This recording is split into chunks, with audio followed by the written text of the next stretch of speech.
നമസ്കാരം. എല്ലാവർക്കും ഈ ചെറിയ വീഡിയോ പ്രോഗ്രാമിലേക്ക് സ്വാഗതം. ഞാൻ ഫ്രാൻസിസ് മാത്യു.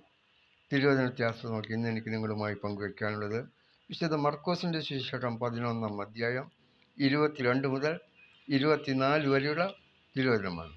അത് വിശ്വാസം ഒരു മഹാശക്തിയെന്ന് തെളിയിക്കുവാനായി യേശു പറഞ്ഞ ഒരു തിരുവചനമാണ് ഇപ്പോൾ ഞാൻ നിങ്ങളുമായി പങ്കുവയ്ക്കാൻ പോകുന്നത്. നമ്മുടെ വിശ്വാസം ഒരു മഹാശക്തിയെന്ന് തെളിയിക്കുവാനായി യേശു പറഞ്ഞ ഒരു തിരുവചനമാണ് ഇപ്പോൾ ഞാൻ നിങ്ങളുമായി പങ്കുവയ്ക്കാൻ പോകുന്നത്. അതെങ്ങനെയാണ്?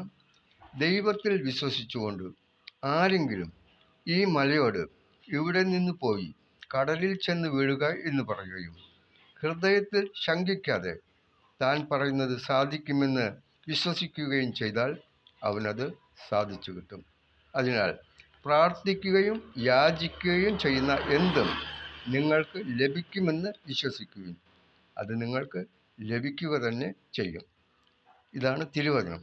അതിനാൽ നാം വിശ്വാസത്തോടുകൂടി എന്തു ചെയ്താലും അത് നമുക്ക് സാധിച്ചു കിട്ടുമെന്നാണ് തിരുവചനം നമ്മെ പഠിപ്പിക്കുന്നത്.